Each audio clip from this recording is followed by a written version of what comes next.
आती पास आते एक पल को यादें तुम्हारी बाबा। ओम शांति। जब अंधकार से प्रकाश होने वाला होता है तो उसके बीच की वेला, प्रभात की वेला, अमृत वेला होती है। और जब संपूर्ण कल्प का अमृत वेला होता है तो एक बहुत ही ज़बरदस्त परिवर्तन हो जाता है सृष्टि में, दृष्टि में, विभिन्न दृश्यों में। जैसे रोज़ जो अंधकार आता है उस रात्रि से जब सवेरा होने वाला होता है तो हर वो स्थान, हर वो रास्ता, हर वो सीन जो पहले भयावह लगता है, जहाँ जाने से डर लगता है इंसान को अंधेरे के कारण, वह कुछ ही देरों में, कुछ पलों के अंदर ही हमारे लिए सुगम बन जाता है। क्योंकि दृश्य वही है परंतु वहाँ का अंधकार छट जाता है। व्यक्ति वही है परंतु आत्माओं के भीतर जो विकारों का प्रभाव है वो हट जाता है। दुनिया वही है परंतु दुनिया से मायावी बादल हट जाते हैं और नव प्रभात सवेरा हो जाता है। तो बाबा भी हमें संगम युग पर संपूर्ण सृष्टि को, मनुष्य आत्माओं को, सब सीन और सीनरीज को देखने का एक नवीन दृष्टिकोण देते हैं। मनुष्य आत्मा वही है परंतु हम देह को ना देख आत्मा को देखते हैं। सीन वही है, परिस्थितियाँ वही हैं परंतु हम अपनी स्वस्थिति से उन परिस्थितियों पर जीत प्राप्त कर लेते हैं और वो छोटी नज़र आने लगती हैं। तो ईश्वरीय ज्ञान, ईश्वरीय शक्ति, ईश्वरीय प्राप्तियाँ हमें इस दुनिया में जीने का एक अलग ढंग सिखा देती हैं, जीने की नई शैली सिखा देती हैं, दृष्टि से सृष्टि बदला देती हैं। आज की मुरली भी हमारे इसी रूहानी दृष्टि और दृष्टिकोण पर आधारित है। आज है 26 तारीख, 26 अप्रैल 2024। बाबा के महावाक्य हैं, मीठे बच्चे, शरीर निर्वाह अर्थ कर्म करते हुए बेहद की उन्नति करो। जितना अच्छी रीति बेहद की पढ़ाई पढ़ेंगे उतनी उन्नति होगी ना। अच्छी रीति पढ़ना है, सब बात रीति की ही है। रीत ठीक है तो प्रीत ठीक है ना। और तब आत्मा अपने लक्ष्य को सहज प्राप्त कर पाती है। प्रश्न है, तुम बच्चे जो बेहद की पढ़ाई पढ़ रहे हो, इसमें सबसे ऊंच डिफ़िकल्ट सब्जेक्ट कौन सी है? पढ़ाई है तो सब्जेक्ट्स भी हैं। इसमें सबसे ज़्यादा डिफ़िकल्टी आत्मा को किस चीज़ में होती है ना? स्थूल से सूक्ष्म में चले जाते हैं ना। मोटी चीज़ को देखना, जानना, परखना, समझना सहज होता है, पर वो चीज़ जो दिखाई ही नहीं देती, उस चीज़ को जानना, समझना, उसी को ही आधार बनाकर चलना थोड़ा डिफ़िकल्ट होता है। तो उत्तर है, इस पढ़ाई में सबसे ऊंची सब्जेक्ट है भाई भाई की दृष्टि पक्की करना। मैं आत्मा भाई और मेरे सामने जो भी हैं ये सब आत्मा रूप से मेरे भाई है ना। ये देह ना नज़र आए, देहिक दृष्टिकोण से भाई है, बहन है, छोटा है, बड़ा है, ऊंच है, नीच है, नहीं। हम सब एक पिता के बच्चे, भाई भाई हैं। बाप ने ज्ञान का जो तीसरा नेत्र दिया है, तीसरा नेत्र दिया है, उस नेत्र से आत्मा भाई भाई को देखो। जरा भी आंखें धोखा ना दे। किसी भी देहधारी के नाम रूप में बुद्धि ना जाए। बुद्धि में जरा भी विकारी छीछी संकल्प ना चले। यह है मेहनत। इस सब्जेक्ट में पास होने वाले विश्व का मालिक बन जाएंगे। बस इस सब्जेक्ट को पास करना है। जो दिखता है उसे नहीं देखना है। ओम शांति। बेहद का बाप बैठ बेहद के बच्चों को समझाते हैं। बाबा कहाँ बैठते हैं? ब्रह्मा बाबा की भ्रुकुटी में। हम आत्माएं भी बेहद के बच्चे यहीं भ्रुकुटी के बीच में विराजमान है। हर एक बात एक हद की होती है, दूसरी बेहद की भी होती है। हर बात नज़रिया है सारा। इतना समय तुम हद में थे, मैं आत्मा इसी शरीर में थी, परंतु बॉडी कॉन्शियस थी तो हद में थी, अब बेहद में हो। वही है सब कुछ। पहले ये थी, अब ये हूँ। तुम्हारी पढ़ाई भी बेहद की है। बेहद की बादशाही के लिए पढ़ाई है। इससे बड़ी पढ़ाई कोई होती नहीं। कौन पढ़ाते हैं? पढ़ाई भी कितनी ऊंची है, पढ़ाने वाला भी कितना ऊंचा है। बेहद का बाप भगवान। शरीर निर्वाह अर्थ भी सब कुछ करना है, फिर अपनी उन्नति के लिए भी कुछ करना होता है। बहुत लोग नौकरी करते भी उन्नति के लिए पढ़ते रहते हैं। करते हैं ना, जॉब भी करते हैं और फिर आगे अच्छी पोस्ट मिले उसके लिए पढ़ाई भी पढ़ते रहते हैं। वहाँ है हद की उन्नति, यहाँ बेहद बाप के पास है बेहद की उन्नति। बाप कहते हैं हद की और बेहद की दोनों उन्नति करो। ऐसे नहीं कहते उसे छोड़ दो, नहीं, बाबा चाहते हैं दोनों उन्नति करें। बुद्धि से समझते हो हमको बेहद की सच्ची कमाई अब करनी है। वो कमाई कर रहे हैं, मना नहीं है, वो करनी है, परंतु अभी ये समझते हैं कि साथ साथ मुझे बेहद की कमाई भी करनी है। यहाँ तो सब कुछ मिट्टी में मिल जाना है। वो जो बाहर है, वहाँ जो कुछ भी आप प्राप्ति कर रहे हो वो तो मिट्टी में मिल जाना है। जितना जितना तुम बेहद की कमाई में जोर भरते जाएंगे, इसको टाइम एनर्जी देते जाएंगे अपनी स्व उन्नति के लिए, बेहद की उन्नति के लिए, तो हद के कमाई की बातें भूलती जाएंगी। ये ऑटोमेटिक होगा, करने की ज़रूरत नहीं पड़ेगी। इसमें आपको आनंद आने लग जाएगा। इन प्राप्तियों के अंदर आपको रस आने लगेगा। सब समझ जाएंगे अब विनाश होना है। विनाश नज़दीक आएगा तो भगवान को भी ढूंढेंगे।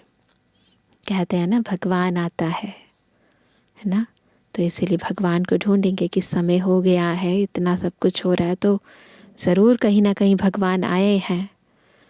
विनाश होता है तो ज़रूर स्थापना करने वाला भी होगा। दुनिया तो कुछ भी नहीं जानती। तुम प्रजापिता ब्रह्मा कुमार कुमारियाँ भी नंबरवार पुरुषार्थ अनुसार पढ़ाई पढ़ रहे हो। हॉस्टल में वह स्टूडेंट रहते हैं जो पढ़ते हैं, परंतु वह हॉस्टल तो न्यारी है ना। ये वाली जो हॉस्टल है ये तो अलग है। वो वाली हॉस्टल्स अलग होती हैं जो कॉलेजेस के अंदर यूनिवर्सिटीज़ में होती हैं, परंतु ये हॉस्टल तो न्यारी है। इस हॉस्टल में तो कई ऐसे ही रहते हैं जो शुरू में चले आए वह रह गए हैं, ऐसे ही आ गए। वैरायटी आ गई। ऐसे नहीं सब अच्छे आए, ये मत समझो सब एक बराबर है। वैरायटी है यहाँ पर। हॉस्टल में रहने वाले यानी जो मधुबन निवासी हैं या जो समर्पित भाई बहनें हैं, स्पेशली कई लोग शुरू से ही रह जाते हैं तो वो रहते हैं। सबका ऐसा नहीं, बहुत इंटरेस्ट है पढ़ाई में इसीलिए रह रहे हैं। छोटे छोटे बच्चे भी तुम ले आए। तुम बच्चों को भी संभालते थे शुरू में, फिर उनमें कितने चले गए। बगीचे में फूल भी देखो, पक्षी भी देखो, कैसे टिकलू टिकलू करते हैं। यह मनुष्य सृष्टि भी इस समय ऐसे है। हमारे में कोई सभ्यता नहीं थी। सभ्यता वालों की महिमा गाते थे।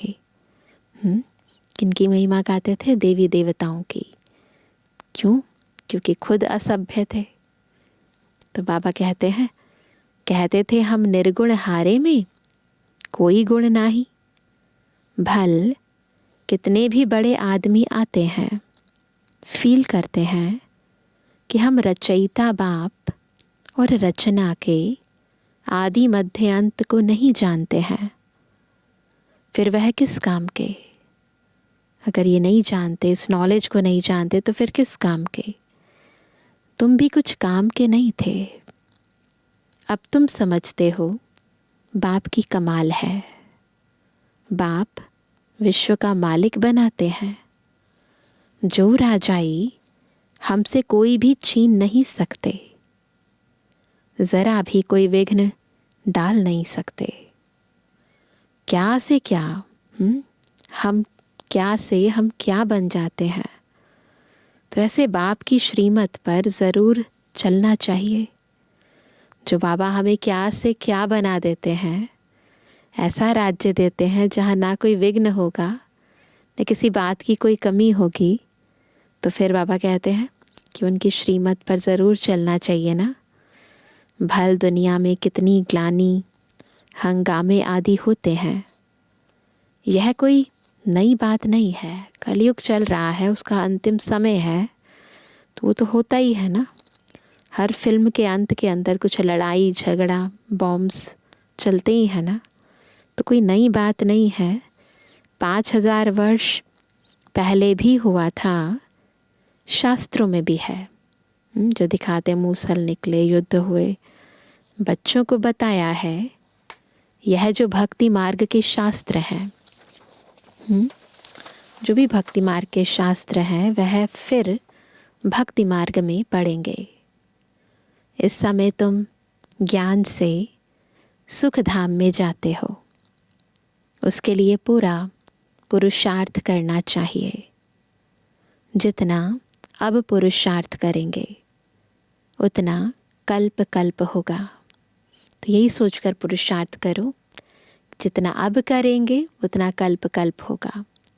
तो कल्प कल्प की कैसी नूंद बनानी है वो खुद डिसाइड कर लें। हम अपने अंदर जांच करनी है, कहाँ तक हम ऊंच पद पाएंगे।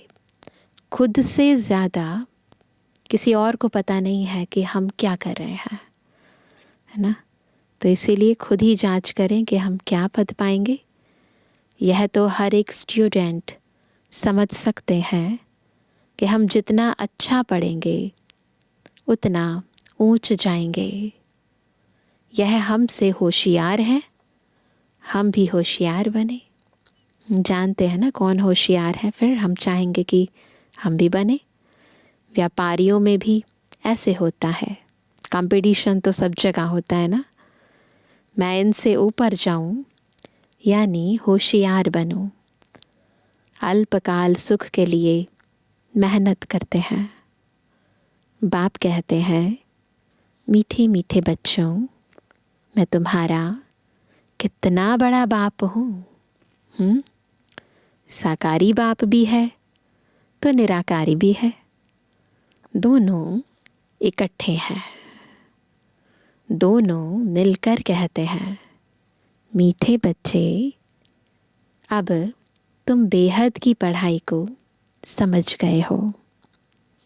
और तो कोई जानते ही नहीं इस बेहद की पढ़ाई को, जो आत्मा की पढ़ाई है, इसको और कोई नहीं समझ सकता। देह की पढ़ाई, दुनियावी पढ़ाई सब समझ सकते हैं।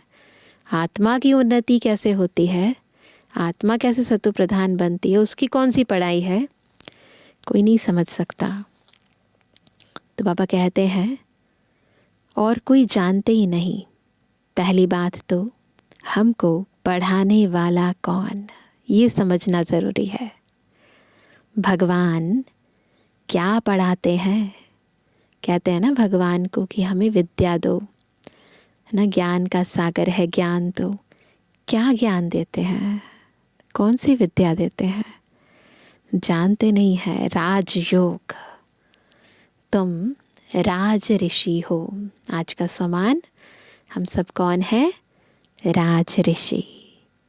वह है हठ योगी दुनियावी, वे भी हैं ऋषि परंतु हद के, पवित्र रहते हैं परंतु बॉडी से कुछ पल के लिए, कुछ सालों के लिए पवित्र रहते हैं।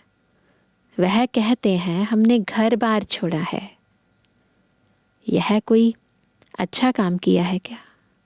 घर को छोड़ दिया, रिस्पॉन्सिबिलिटीज़ को छोड़ दिया, तो ये कोई अच्छा काम किया है?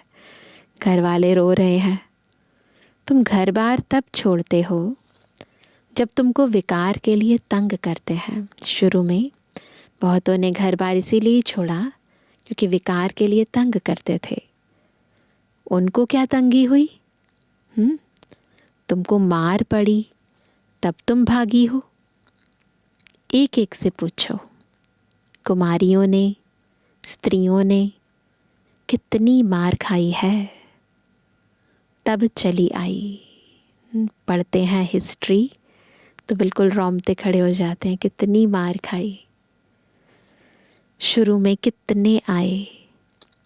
यहाँ मिलता था ज्ञान अमृत तो चिट्ठी ले आई कि हम ज्ञान अमृत पीने ओम राधे के पास जा रहे हैं। तो बाबा ने ये रूल बनाया कि जो भी आए वो अपने घर वालों से लेटर लिखवा कर आए कि हम ज्ञान अमृत पीने के लिए ओम राधे के पास जा रहे हैं। यह विकार पर झगड़ा, हंगामा शुरू से चलता आ रहा है। बंद तब होगा जब आसुरी दुनिया का विनाश होगा। फिर आधा कल्प के लिए बंद हो जाएगा। फिर सारी दुनिया में बस पवित्रता ही पवित्रता होगी। अभी तुम बच्चे बेहद के बाप से प्रारब्ध लेते हो। बेहद का बाप सबको बेहद की प्रारब्ध देते हैं। हद की चीज़ें नहीं है यहाँ। बेहद की शांति, बेहद का सुख, बेहद का आनंद, बेहद का प्रेम, बेहद की शक्तियाँ, बेहद के गुण हैं, बेहद की अनंत पवित्रता है। तो ये प्रारब्ध और कहीं नहीं मिलेगी, कभी ना घुटने वाली प्रारब्ध। हद का बाप हद की प्रारब्ध देते हैं। वह भी सिर्फ बच्चे को ही वर्षा मिलता है।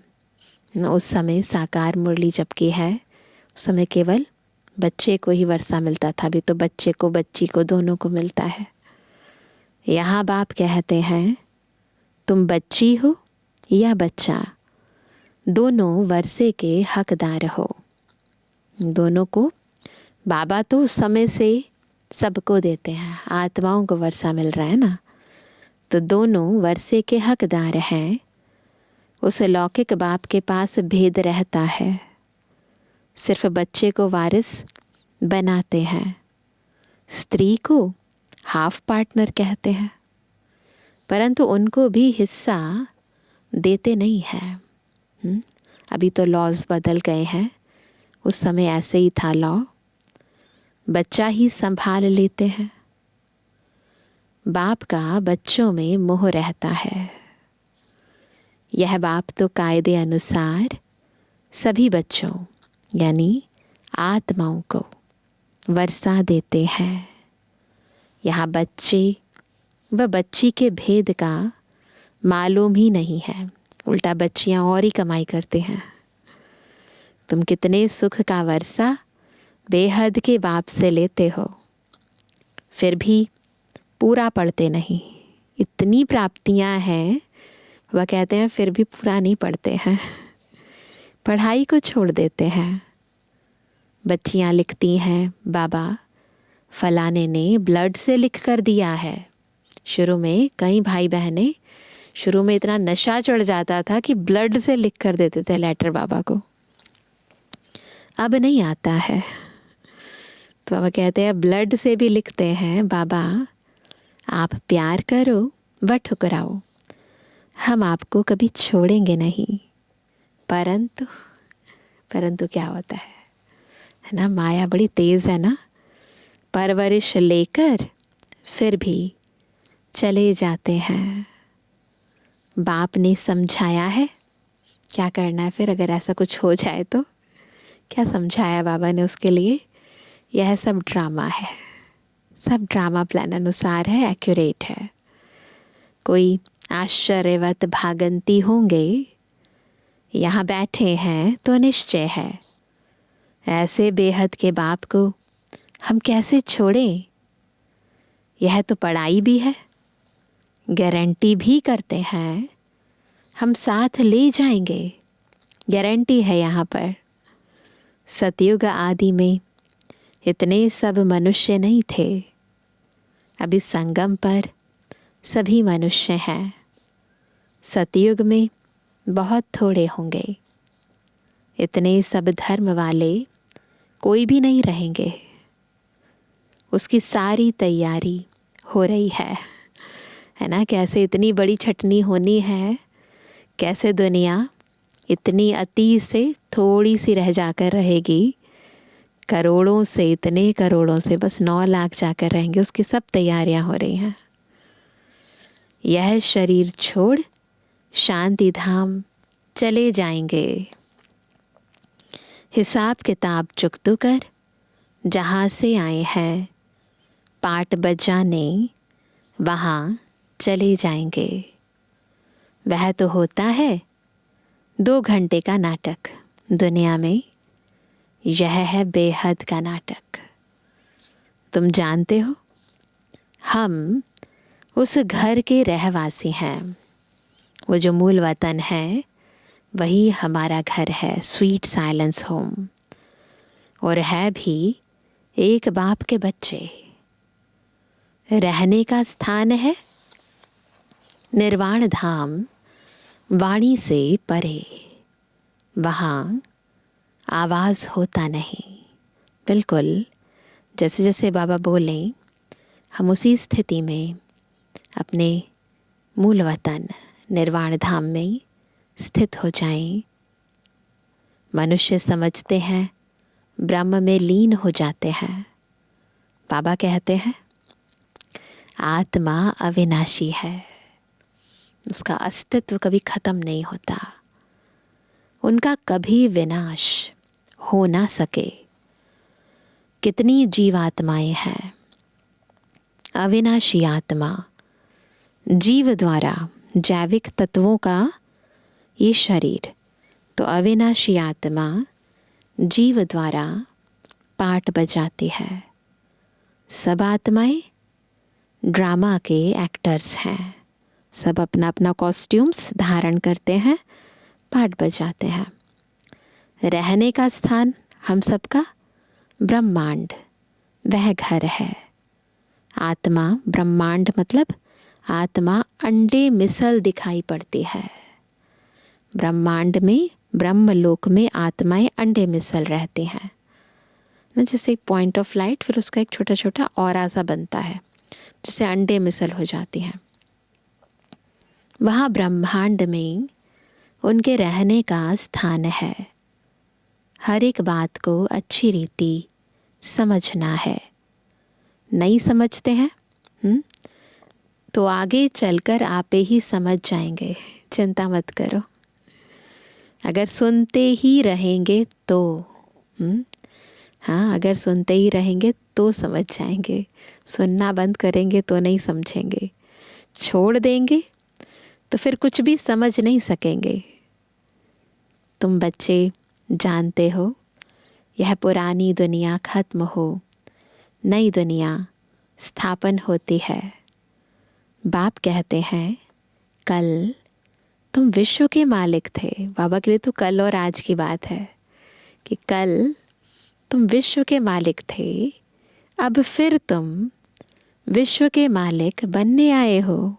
कोई नई बात नहीं है। गीत भी है ना, क्या गाते हैं? बाबा हमको ऐसा मालिक बनाते हैं जो कोई हमसे छीन ना सके, ना कोई भी छीन नहीं सकता। धरती, आकाश, जल, वायु, अग्नि सब कुछ हमारा होगा ना। आकाश ज़मीन आदि पर हमारा कब्जा यानी अधिकार रहता है। अपनी ज़मीन होगी, अपना आकाश होगा, ऐसा गीत है ना। इस दुनिया में देखो क्या क्या है, सब हैं मतलब के साथी। देखो बाबा ऐसे देह में नहीं आते, संबंधों में नहीं आते हमारी तरह, परंतु ये बात तो बाबा भी समझते हैं, है ना। हम तो ज़्यादा समझते हैं क्योंकि इतने जन्मों का अनुभव है कि इस दुनिया में सब हैं मतलब के साथी, है ना। वहाँ तो ऐसे नहीं होगा, सतयुग में नहीं होगा ऐसे। जैसे लौकिक बाप बच्चों को कहते हैं, यह धन माल सब कुछ तुमको देकर जाते हैं, इनको अच्छी रीति संभालना। बाप बच्चों को ऐसे कहते हैं ना, इनको संभाल के रखना। बेहद का बाप भी कहते हैं, क्या तुमको धन माल सब कुछ देते हैं, तुमने हमको बुलाया है पावन दुनिया में ले चलो, तो ज़रूर पावन बनाकर विश्व का मालिक बनाऊंगा। बाप कितना युक्ति से समझाते हैं। इसका नाम ही है सहज ज्ञान और योग। सेकंड की बात है, सेकंड में मुक्ति, जीवन मुक्ति, बस एक सेकंड में निश्चय हुआ और मुक्ति, जीवन मुक्ति के अधिकारी बन गए। तुम अब कितना दूरादेशी बुद्धि हो गए हो। यही चिंतन होता रहे कि हम बेहद के बाप द्वारा पढ़ रहे हैं, यही चिंतन चलता रहे। हम अपने लिए राज्य स्थापन कर रहे हैं, तो उसमें हम ऊंच पद क्यों ना पाएं, है ना। कम क्यों पाएं? ऐसे होना चाहिए, दूरादेशी बुद्धि होनी चाहिए कि अब हम क्या करें जो हम वो पाएं, कम क्यों करें, है ना। इतना ऊंचा ज्ञान है, इतनी ऊंची प्रारब्ध है, तो क्यों ना हम थोड़ा पुरुषार्थ करके उस ऊंची प्रारब्ध को प्राप्त कर ले, है ना। बुद्धि ऐसी दूरांदेशी होनी चाहिए। ऐसे नहीं कि अभी जो मिला ठीक है या वहाँ जो मिलेगा ठीक है, नहीं ना। आगे चलकर समझना चाहिए कि मुझे क्या पाना है ना। राजधानी स्थापन होती है, उसमें भी मर्तबे होंगे ना, दास दासियाँ ढेर होंगे, वह भी बहुत सुख पाते हैं। सुख तो सब पाते हैं क्योंकि है ही सुख धाम। साथ में महलों में रहेंगे, दास दासियाँ भी तो महलों में ही रहेंगे ना। बच्चों आदि को संभालते होंगे, कितना सुखी होंगे। याद आ रहा है सबको सतयुग? सिर्फ नाम है दास दासी। जो राजा रानी खाते वही दास दासियाँ भी खाते हैं। प्रजा को तो नहीं मिलता है, जो राजमहल में रहेंगे वही तो खाएंगे ना। दास दासियों का भी बहुत मान है, परंतु उनमें भी नंबरवार हैं। तुम बच्चे सारे विश्व के मालिक बनते हो। दास दासियाँ तो यहाँ भी राजाओं के पास होती हैं। प्रिंसेस की जब सभा लगती है, आपस में मिलते हैं, तो फुल श्रृंगार किए हुए ताज आदि सहित होते हैं। तो ये सब ब्रह्मा बाबा अपने अनुभव से बता रहे हैं, क्योंकि उस समय भी साकार बाबा के टाइम पर भी बहुत सारे राजा महाराजाएं होते थे। तो बाबा का तो हीरो जवाहरों का व्यापार होता था, तो उनके आना जाना लगा ही रहता था। इसलिए बाबा बता रहे हैं कि अभी भी जब मिलते हैं तो फुल श्रृंगार किए हुए, ताज आदि पहने हुए होते हैं। फिर उनमें भी नंबरवार बड़ी शोभनिक सभा लगती है ना। उनकी भी सभा बहुत ही शोभनिक होती है। उसमें रानियां नहीं बैठती हैं, वह पर्दे में रहती हैं। यह सब बातें बाप समझाते हैं। उनको तुम प्राणदाता भी कहते हो, जियदान देने वाला, प्राण देने वाला, जियदान देने वाला, है ना। हम आत्माएं तो भूल ही गई थी अपनी चेतनता को, अपनी आंतरिक शक्तियों को। बाबा सुजाग करते हैं, हमें स्मृति दिलाते हैं हम कौन है ना। घड़ी घड़ी शरीर छोड़ने से बचाने वाला है ना। जो डर होता है बॉडी छूट ना जाए, इस डर को भगाने वाला है। वहाँ मरने की चिंता नहीं होती है, यहाँ तो बहुत चिंता होती है कुछ हो ना जाए ना। शरीर के साथ भी बड़ा मोह है ना। वहाँ ऐसा कुछ नहीं होता। अपने टाइम पर आत्मा बहुत इजीली एक कॉस्ट्यूम छोड़कर दूसरा धारण कर लेती है। यहाँ कितनी चिंता रहती है। थोड़ा कुछ होता तो क्या करेंगे, बुलाएंगे डॉक्टर को कि कहाँ मर ना जाए, होता है ना ऐसे। वहाँ डर की बात नहीं, बीमारी भी नहीं होती, डर भी नहीं होता, डॉक्टर भी नहीं होते। तुम काल पर जीत पहनते हो, काल पर जीत पाते हैं हम, है ना। तो ऐसा नहीं है कि अकाले कुछ हो जाए, सब चीज़ें टाइम पर होंगी, उससे पहले कुछ नहीं। हम जब चाहेंगे अपनी इच्छा से करेंगे। तो बाबा कहते तुम काल पर जीत पाते हो तो कितना नशा रहना चाहिए। पढ़ाने वाले को याद करो तो भी याद की यात्रा हुई, है ना। बाबा को याद करना ये है याद की यात्रा। बाप, टीचर, सतगुरु को याद करो तो भी ठीक है।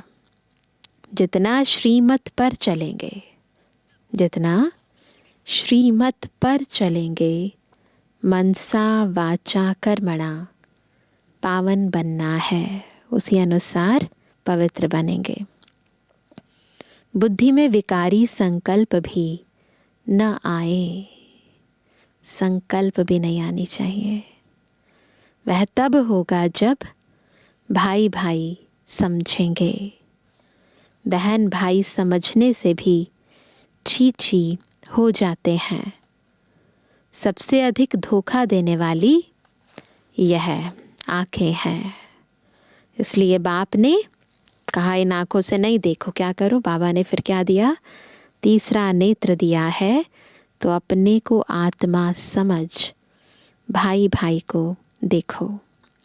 इसको कहा जाता है ज्ञान का तीसरा नेत्र। बहन भाई भी फेल होते हैं तो दूसरी युक्ति निकाली जाती है। क्या कहते हैं फिर बाबा, अपने को भाई भाई समझो। अब भाई बहन से ऊपर उठ जाओ, अपने को भाई भाई समझो। बड़ी मेहनत है, सब्जेक्ट होती है ना, कोई बहुत डिफ़िकल्ट सब्जेक्ट होती है। यह पढ़ाई है, इसमें भी ऊंच सब्जेक्ट है। क्या तुम किसी के भी नाम रूप में नहीं फंस सकते हो। जब ज्ञान मिल गया कि हम न ये नाम है न ये रूप है, हम नाम रूप से न्यारी आत्माएं हैं ना, ये सब आत्माएं हैं। तो फिर वो चीज़ जो क्षण भंगुर है, जो विनाशी है, उसमें हम फंस कैसे सकते हैं। तो वह कहते ये बहुत बड़ा इम्तिहान है, विश्व का मालिक बनना है। मुख्य बात बाप कहते हैं, आज की मुरली की मेन पॉइंट, भाई भाई समझो। तो बच्चों को इतना पुरुषार्थ करना चाहिए, परंतु चलते चलते कितने ट्रेटर भी बन पड़ते हैं। यहाँ भी ऐसे होता है, अच्छे अच्छे बच्चों को माया अपना बना देती है, तब बाप कहते हैं मुझे फारकती भी दे देते हैं, डाइवोर्स भी देते हैं। फारकती बच्चे और बाप की होती है और डाइवोर्स स्त्री और पति का होता है। तो छोड़ देते हैं पतियों के पति को, पिताओं के सारे पिताओं के पिता यानी परम पिता को छोड़ देते हैं, है ना। इतना अच्छा, इतना मीठा बाबा, इतना देने वाला बाबा, और उसको भी छोड़ देते हैं। बाप कहते हैं हमको दोनों मिलते हैं। अच्छी अच्छी बच्चियां भी डाइवोर्स दे जाकर रावण की बन जाती है। वंडरफुल खेल है ना। तो बाबा क्या कहते, खेल है, ज़्यादा सीरियस होने की ज़रूरत नहीं है, अफसोस भी करने की ज़रूरत नहीं है, खेल है। माया क्या नहीं करा देती है, कुछ भी कर देती है ना माया। माया क्या नहीं कर देती है। बाप कहते हैं माया बड़ी कड़ी है। गायन है इस पर। क्या गायन है? गज को ग्रहा ने खाया। बड़े बड़े महारथियों को मगरमच्छ माया खा जाती है। बहुत गफलत कर बैठते हैं, बाप से बेअदबी करते हैं तो माया कच्चा खा लेती है ना। माया कब कच्चा खाती है? जब बाप से बेअदबी करते हैं, कहना नहीं मानते ना, तो माया खाती है। माया ऐसी है जो कोई कोई को एकदम पकड़ लेती है। अच्छा, बच्चों को कितना सुनाए, कितना सुनाऊं। मुख्य बात है अल्फ। मुसलमान भी कहते हैं क्या, सवेरे उठकर अल्फ को याद करो, उस अल्लाह ताला को याद करो। यह वेला सोने की नहीं है। इस उपाय से ही विकर्म विनाश होते हैं, और कोई उपाय नहीं। बाप तुम बच्चों के साथ कितना वफादार है। बाबा कभी बेवफाई नहीं करते, हमेशा हमारा साथ देते हैं, कभी तुमको छोड़ेंगे नहीं। आई ही है सुधार कर साथ ले जाने, याद की यात्रा से ही तुम सतुप्रधान होंगे। उस तरफ जमा होता जाएगा। बाप कहते हैं अपना चोपड़ा रखो, अपना पोता मेल, अपना चोपड़ा रखो।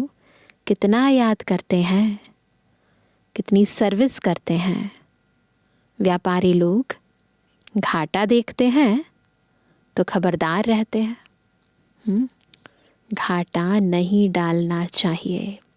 यहाँ पर कोई और नहीं घाटा डलवाता, हम खुद घाटा डालते हैं, खुद कोई ना।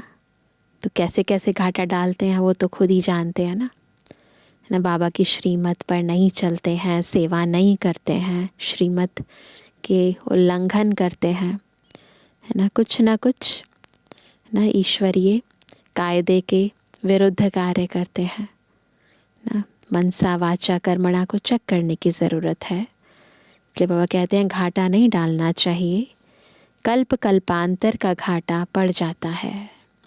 अच्छा मीठे मीठे के बेजवानी बच्चों पे जुबानी बाप दादा का दिल जान से को प्रेम से नंबरवार प्रसाद अनुसार यादगार और गुणवानी। रूहानी बच्चों की रूहानी बाप दादा को गुड मॉर्निंग, नमस्ते नमस्ते नमस्ते। धारणा के लिए मुख्य सार पहला, मनसा वाचा कर्मणा, पावन बनना है। बुद्धि में विकारी संकल्प भी न आए, इसके लिए आत्मा भाई भाई हूँ यह अभ्यास करना है। किसी के नाम रूप में नहीं फंसना है। दूसरा, जैसे बाप वफादार है, बच्चों को सुधार कर साथ ले जाते हैं, ऐसे वफादार रहना है। कभी भी फारकती या डाइवोर्स नहीं देना। वरदान है सदा हल्के बन, सदा हल्के बन, बाप के नैनों में समाने वाले सहज योगी भव। बाबा के नैनों में समाने के लिए हल्का बनना पड़ेगा ना। तो सहज योगी कौन है? जो हल्के बनकर बाबा के नैनों में समाते हैं। संगम युग पर जो खुशियों की खान मिलती है वह और किसी युग में नहीं मिल सकती। इस समय बाप और बच्चों का मिलन है, वर्षा है, वरदान है। वर्षा अथवा वरदान दोनों में मेहनत नहीं होती है ना। बाबा से वर्षा पाने के लिए कोई मेहनत नहीं है और वरदान में भी कोई मेहनत नहीं होती, ऑटोमेटिकली अपने आप ही चीज़ें सिद्ध होने लगती हैं।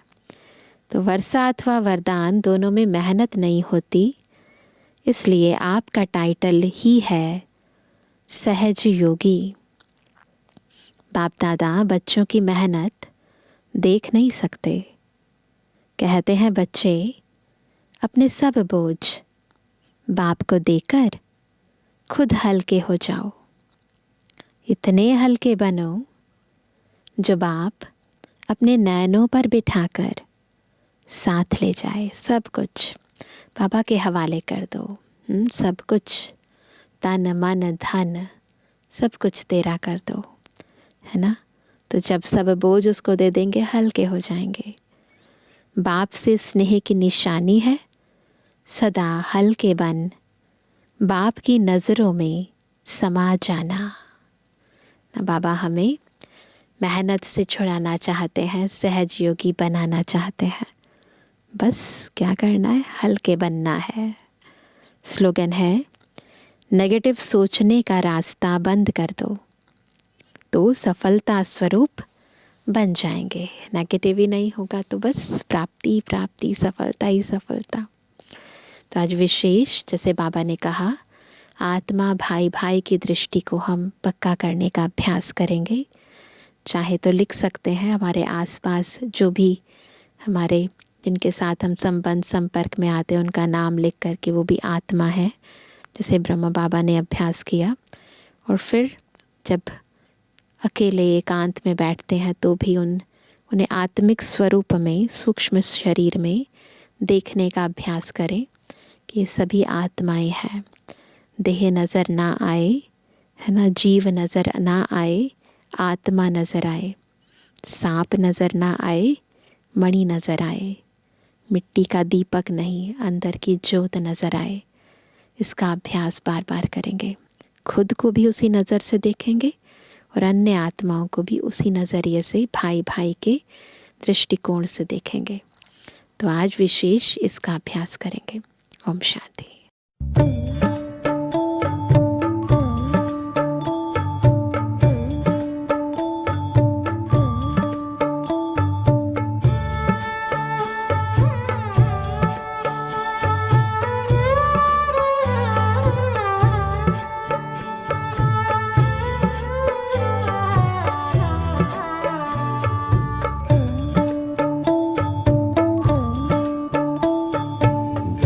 करता है बाबा हम पास तेरे उड़ आए, पास तेरे उड़ आए।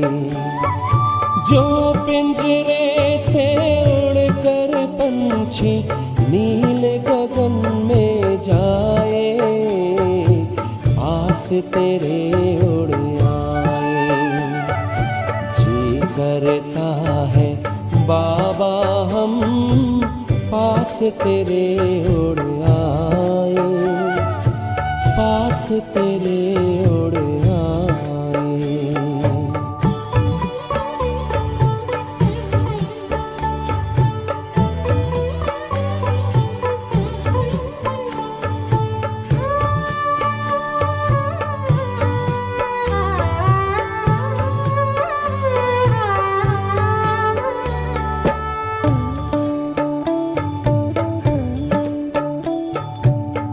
कोई शय ना भाती है अब याद घर की आती है, करे इशारा किरण तुम्हारी, जैसे हमें बुलाती है। तेरी याद में समा के हम तो तुम सा ही बन जाए, पास तेरे उड़ आए, पास तेरे उड़ आए।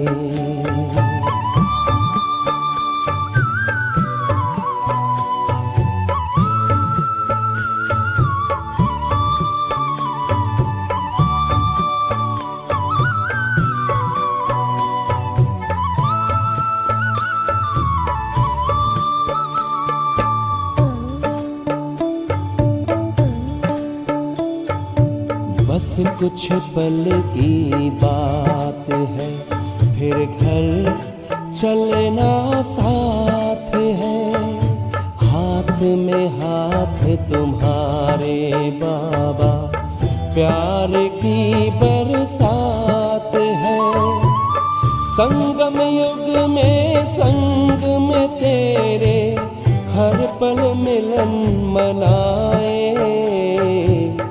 पास तेरे उड़ आए, पास तेरे उड़ आए।